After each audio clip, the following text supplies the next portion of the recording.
हस्तरेखा विज्ञान को सामुद्रिक शास्त्र भी कहा जाता है। इसमें हथेलियों की बनावट, उंगलियों के आकार प्रकार के साथ ही हथेलियों पर उभरी रेखाओं के आधार पर भविष्य के बारे में काफी कुछ पता किया जा सकता है। दरअसल हाथों में दिखाई देने वाली रेखाएं और हमारे भविष्य का गहरा संबंध होता है, इसलिए इन रेखाओं का अध्ययन करने पर हमें भविष्य में होने वाली घटनाओं की जानकारी प्राप्त हो सकती है। जीवन और मृत्यु का चक्र तो सदैव से चला आ रहा है, मगर फिर भी हर व्यक्ति अपनी कुल आयु के बारे में जानने के लिए सदा जिज्ञासु बना रहता है। हालांकि यदि किसी की हथेली में गुरु पर्वत से रेखा शुक्र का घेराव करते हुए मणिबंध यानी अंगूठे और तर्जनी के मध्य से निकलती हुई हथेली के निचले भाग तक आ जाए तो ऐसा व्यक्ति प्रतिभावान होने के साथ ही दीर्घायु होता है। सामुद्रिक शास्त्र के अनुसार 64 साल की आयु के उपरांत का समय दीर्घायु का माना गया है। इसके साथ ही 100 से ऊपर की आयु को देवहितयदायु यानी देवताओं की आयु मानी गई है। ऐसे एक बात ध्यान रखें कि व्यक्ति अपने कर्मों से अपनी आयु कम या ज्यादा करता है। इसका उल्लेख हमारे शास्त्रों व पुराणों में भी होता आया है। अगर किसी व्यक्ति की हथेली में मणिबंध साफ, स्पष्ट और बिना कटे हों तो ऐसा व्यक्ति लगभग 70 साल से अधिक जीवित रह सकता है। वहीं यदि किसी की आयु रेखा, मस्तक रेखा और हृदय रेखा भी गहरी और लंबी हो तो वह भी काफी लंबी आयु तक जीवित रहते हैं। वह व्यक्ति भाग्यशाली कहलाता है जिसके भाग्य रेखा और मस्तक रेखा के बीच में स्वास्थ्य रेखा होती है। इसके अलावा जिनकी हथेली में बड़े त्रिभुज में कोई अशुभ चिन्ह या क्रॉस न हो वे भी दीर्घजीवी होते हैं। ऐसे तो मनुष्य के जीवन में उतार चढ़ाव और स्वास्थ्य संबंधी समस्याओं से शास्त्र भी इनकार नहीं करता है, मगर शास्त्रानुसार जिनके हाथ में स्वास्थ्य रेखा आयु रेखा को स्पर्श नहीं करती है वह चिरायु कहलाते हैं। वहीं यदि किसी की हथेली में जीवन रेखा स्पष्ट न हो तो हथेली में सबसे ऊपर कलाई के पास गोल मणिबंध रेखाएं होती है। इनसे भी काफी हद तक आयु का अनुमान लगाया जाता है। सामुद्रिक शास्त्र में एक मणिबंध रेखा की आयु 25 वर्ष मानी गई है, यानी कलाई में जितनी संख्या में मणिबंध रेखा होती है व्यक्ति की आयु उसी अनुरूप हो सकती है। यानी किसी के हाथों में 3 मणिबंध अटूट और स्पष्ट हों तो वह 60 साल से अधिक की आयु वाला हो सकता है।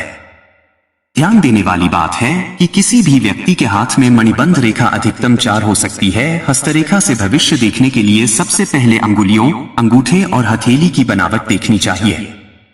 फिर बायां हाथ देखें, इसके बाद दायां हाथ और अब दोनों हाथों की रेखाओं और बनावट में अंतर समझें।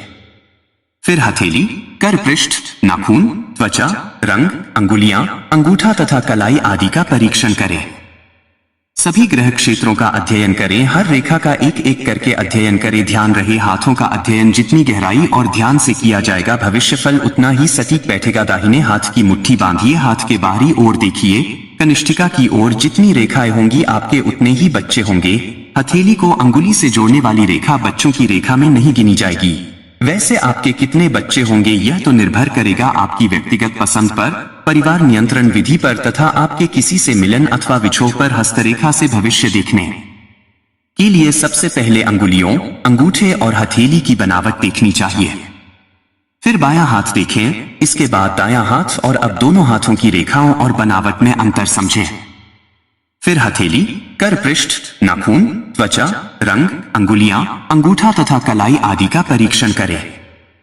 सभी ग्रह क्षेत्रों का अध्ययन करें। समुद्र शास्त्र के अनुसार हथेली में सबसे छोटी उंगली के नीचे बुध पर्वत होता है। बुध पर्वत के पास दिखने वाली खड़ी रेखाएं और अंगूठे के नीचे यानी शुक्र पर्वत के पास जितनी भी छोटी रेखाएं होती हैं वह संतान रेखा के रूप में जानी जाती है। इन रेखाओं से संतान सुख का विचार किया जाता है। आपकी हथेली में बुध पर्वत अधिक उभरा है और संतान रेखा स्पष्ट है तो आपके 4 पुत्र और 3 कन्या संतान होने हो सकती है।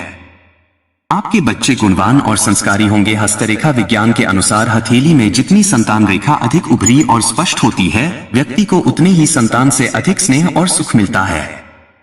यही वजह है कि व्यक्ति का किसी खास संतान से अधिक लगाव होता है और उनसे सुख मिलता है। अगर किसी पुरुष की हथेली में संतान रेखा नहीं है तो इसका मतलब यह बिल्कुल नहीं है कि उनकी संतान नहीं होगी। अगर पत्नी की हथेली में संतान रेखा है तो संतान सुख मिल सकता है, लेकिन संभव है कि बच्चों का लगाव मां से अधिक होगा।